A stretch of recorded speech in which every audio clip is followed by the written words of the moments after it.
I say entrepreneurship is like faith. You know, faith is substance of things hoped for, an evidence of things not seen. I honestly think I have what it takes to be successful. Not only being successful, but I believe that I have what it takes to build a very strong company, a brand that survives even when I have left. Because my kids lives in Canada, they ask, what do you do in Africa? So they think Africa is, Lion King, it's a jungle. So they were amazed to say, what do you do in Africa, Dad? So I say computer. I say, no, computer with the lions? So entrepreneurship is that you create these things in your mind, you can't touch them. They're just ideas in your mind, and you hope and believe that they'll become things.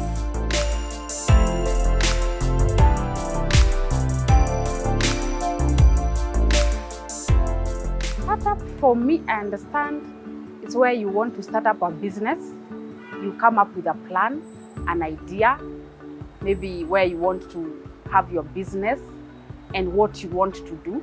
So startup is like when you are starting your business or an idea that you have and you want to put it in practical way. Startups are businesses that are just being invented, or someone has just found an interest in a particular product and they want to introduce it into the market. The startup phase is when you have dreamt of an idea to be able to solve a certain solution in the community. You bootstrap the process, and then you get to the point where you have a viable product or viable service that you're showing to people. Could be the first 3 to 4 years of your work, right, where people don't know you yet. But once you're making an impact in the lives of people, you're solving a specific problem. That, for me, it's just the beginning, is a startup, right? And then, of course, you go to the point where you've done this for several years. You're seemingly successful, and therefore people are asking for your service, or you're bringing in new products. Yeah, I'm good. 3, 2, 1, go.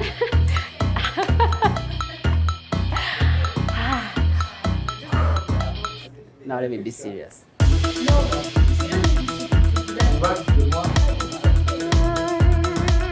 My name is Ronald Hakiza, and I am a co-founder at yugabus.com. I am 27 years of age, of course making 28 very soon, and I come from Kisoro. I'm single, I'm not yet married. I work at Yugabus, and Yugabus is an online bus ticketing company. So we offer travelers or anyone who is traveling by bus a web and mobile application to book any bus to travel anywhere across East Africa. My name is Eunice Mainamburu, the CEO and founder of BSmart Insurance. BSmart is an online integrated insurance platform that enables customers to choose the right insurance for themselves. This is through comparing from multiple insurance companies. My name is Kimenyi Mabre, and I'm CEO of Algorithm. And we produce software, and which called Ishiga software.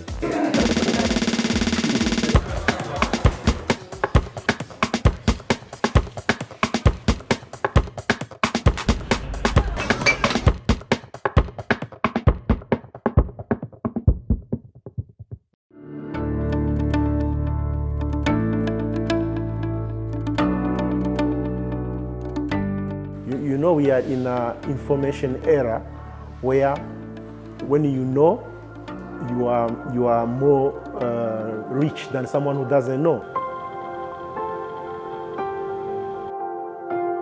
We produce software, and which called Ishiga software.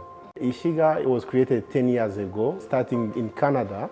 I was working in a night shop where they was using a software. Then I was impressed how they do their reports easily, how my bosses, my managers can see everything without even being there. You can make one giant supermarket because you are inside, but to make a chain of pharmacies or supermarket, you need software to manage all the data, to know everything everywhere, every time, so you can control the finance, the stock, the inventory.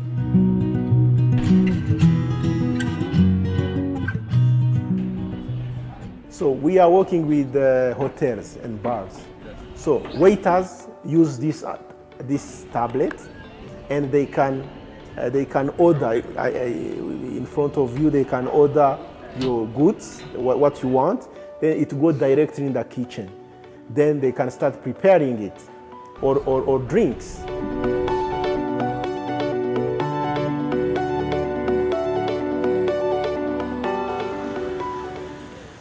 There is a mentality. So this is a challenge which we will be facing soon.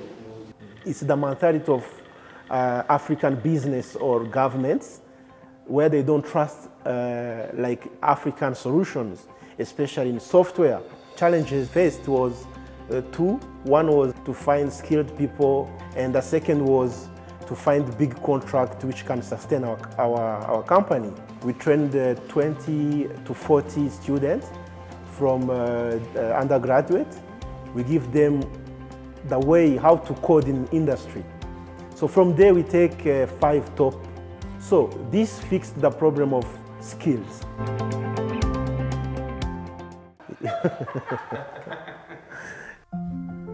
How I'm different is when I started the company, I used to do things myself. Now everything is not connected to me. The business has to run without me. Nothing is magic here. Everyone who arrives somewhere is working day and night. You sleep when you have to sleep.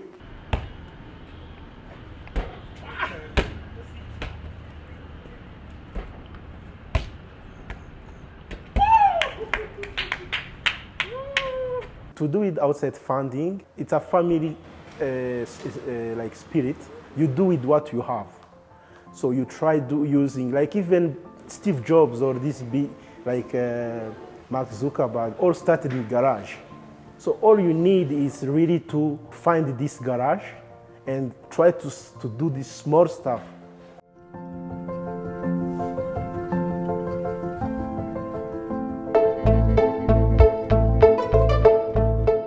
For money to come in, we had to allocate ourselves responsibilities. I was in charge of marketing. My colleague was in charge of growth and managing developers. So when we allocated each other responsibilities, then we moved to finding the resources to make sure this company works. Because when we are just starting, there's no profit being made. You get it? And then that is when someone walks up to me, and who could be my aunt, and says, you know what, I will support with some startup. You get it? Some little money. And then from there, everything else starts falling into place when the business has taken shape. You get it? Yeah. By taking shape, I mean when you can wake up one morning and be sure that at least even if I am not there, someone traveling to Nairobi, to Kisoro, to Kigali, to Juba will be able to still get served. I would have started more leaner.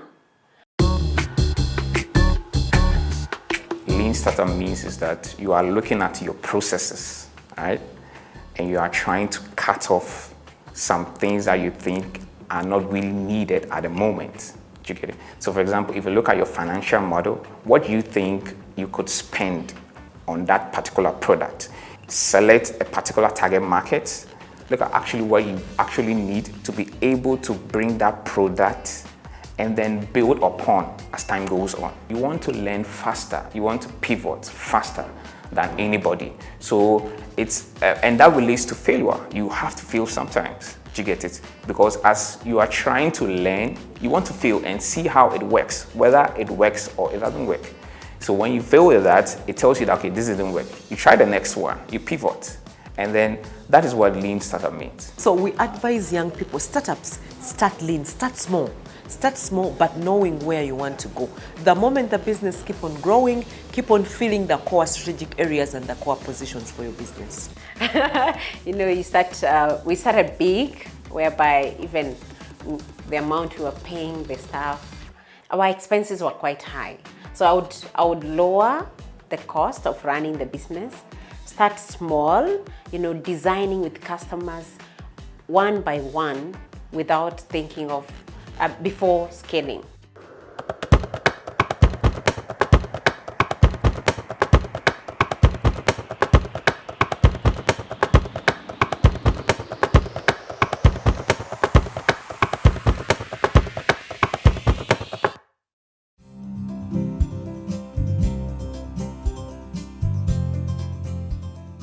When I got into insurance, I discovered there's a lot of friction between insurance companies, insurance agents, and customers. And every day I kept asking, why, how can we reduce this friction? Because customers would complain. I get to know that I was not covered when there's a claim. And the insurance, from their point of view, they have given all the information through a policy document. So I needed to understand what is the real problem. Most of the young people have their income is not consistent. So how do we enable them accept insurance as a risk mitigation solution to their financial issues? And also, how can they access it hassle-free, conveniently, and at the comfort of their mobile phone? Someone hit my vehicle, and the process was so long and tiresome because we kept calling the office, and it took like over 1 month to get the vehicle repaired, yet we were on comprehensive cover. So we felt that it would have been faster had we had someone who is assisting us with all the customer care process and all that stuff. Working with BSmart, I think I've loved their services. I don't get to deal directly with the insurance company. I deal directly with BSmart, which makes my work so easy because I just need to sit back and they'll handle everything else. I really don't need to walk into an office and get the insurance there and all that stuff. And just a click away, so to speak. We're in the digital era. We are in the 21st century, and things can be done in a better way. Things can be done in an easier way. So you find that if we have the startups that are bridging the gap, then it just works out very perfectly for the rest of us here. The problem we are solving is actually in the insurance sector. The penetration of insurance in Kenya is very low. And actually, in Africa, apart from South Africa, most of the African countries, the insurance penetration is very low. Now, when you look at the demography of Africa, we have a very young population. Median age, 19 years old. And the insurance has been selling the same old products, the same way, same distribution channels, but then it means they cannot access the current customer. When I was quitting my job, I thought that when you quit job, you need a big office, many employees, so that then that's a measure of success. Look at today, I think different. It's how lean can I scale my business? How can I scale my business without increasing my costs? So those are the things that I look at.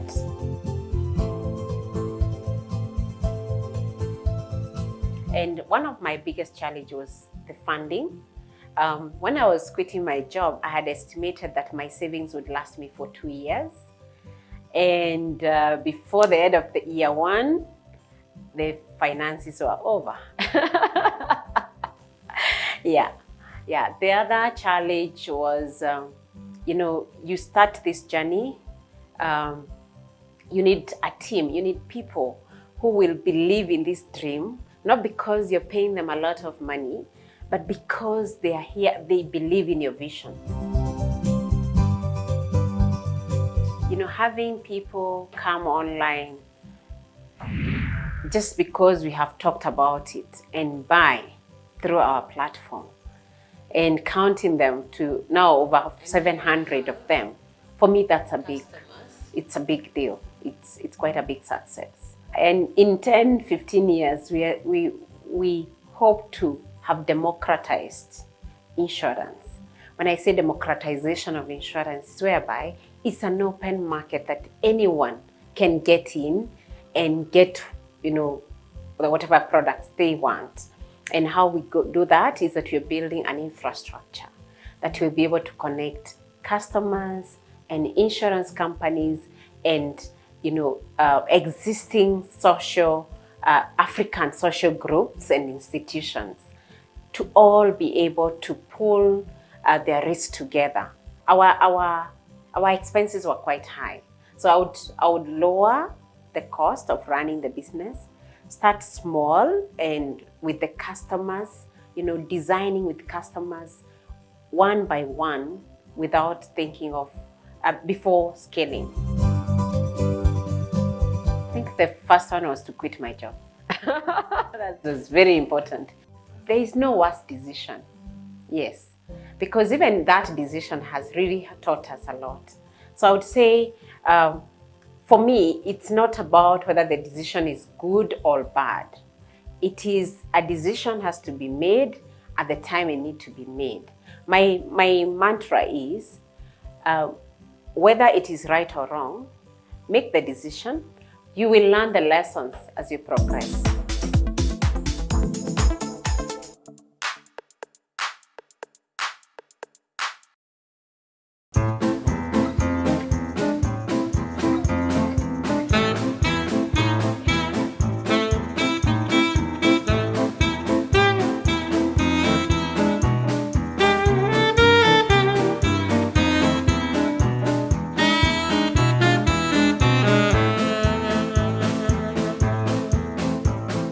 I was supposed to travel to Kisoro for burial, and I spent the day very busy. I couldn't go to the bus park to book a bus and then come back to do whatever I'm doing, and then go back to the bus park.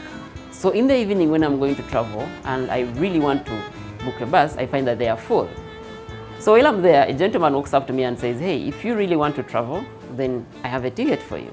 I wanted to travel, but I'm not traveling, so if you can add 10,000 shillings, I can give you this ticket. I'm like, okay, I'll add the 10,000 and get the ticket. And then I get onto the bus. Now when time for inspection comes, like when you're in a bus, they always inspect to see if you have a ticket. The guy inspecting tells me I have a fake ticket, and therefore I need to get off the bus or I need to pay for the ticket, for another ticket. Now that was the time when I was just done with university and I was broke, and the money I was going to pay was the money I thought would bring me back. So I pay the extra ticket. Now, when I come back to Kampala, I come back determined to find this guy because I thought this guy is in the bus park and I knew I could find him. And if I could find him, I would get him to give me back my money. At that time, 40,000 was a lot of money. It is still a lot of money. Yeah. So while in the bus back, looking for that particular gentleman, because I could remember the face, one other guy tells me, Wekoya, you're just making, you're just wasting your time. This happens every single day. In there, I realized that there were many passengers who were failing to book buses on time, and they were falling in the hands of such guys. Therefore, they were losing money. So I said to myself, I think there has to be a better way people book bus tickets. The problem that Yuga Bus is addressing is the inconvenience that passengers have to go through in being able to book bus tickets. The whole inconvenience of you lining up at bus stations. The whole inconvenience of you having to go through the crazy traffic jam to be able to reach the bus station. The whole challenge of you having to move from bus to bus, trying to find out which bus has space and which one does not have space. The whole challenge of you having to ask yourself how much do they charge, which buses go to this particular destination. Each single day I see people asking, which bus goes to this town? And I'm like, okay, just check it out on your phone. So all that entire problem that people face in using buses is what Yuga Bus is addressing through our digital products. So Yuga Bus will display a screen where you're supposed to put in where you're coming from and where you are going. Now let's assume you're going to Kisoro.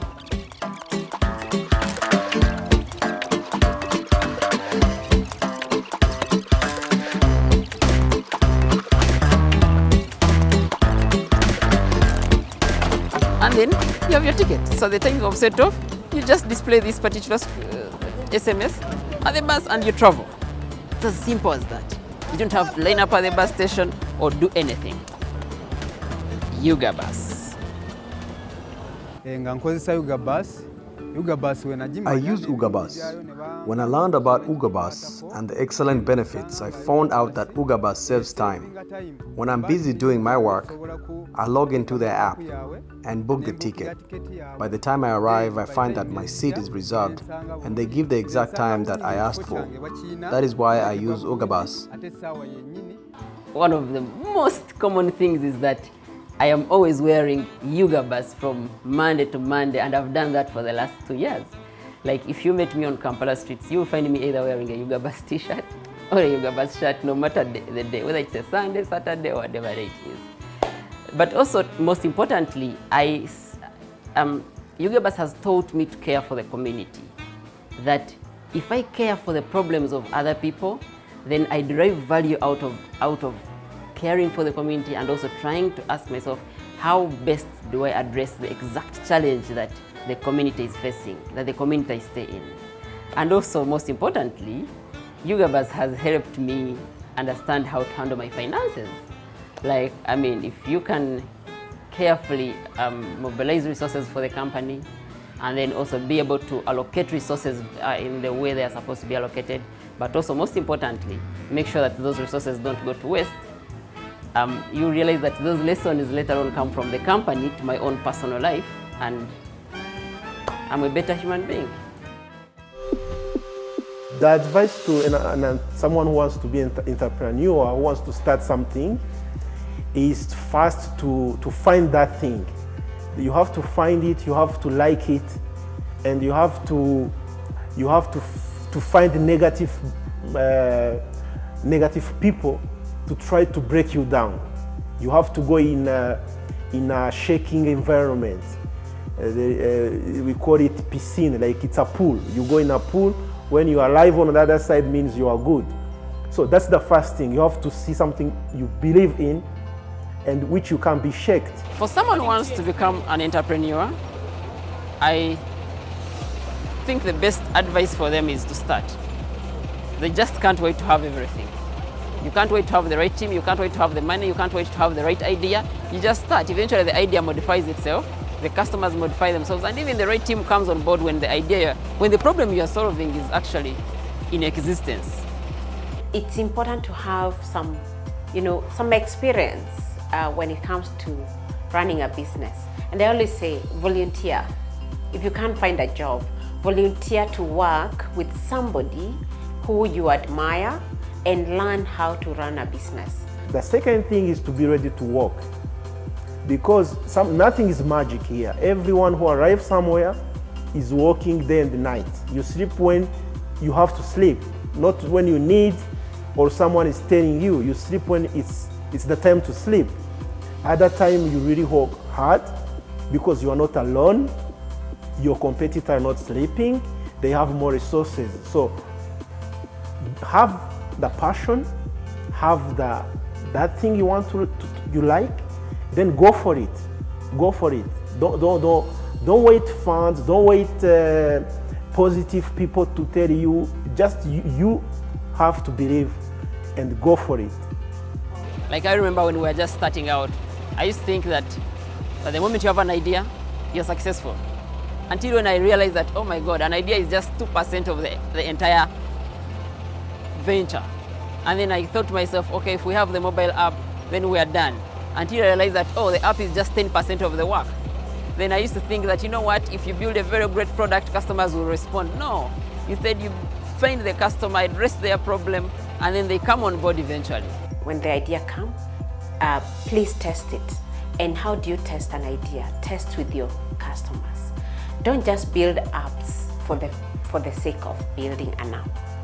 An app, an application or technology is supposed to solve problems. It's not supposed to be the business. So you need to identify the problems that you're solving and then build technology to solve that problem.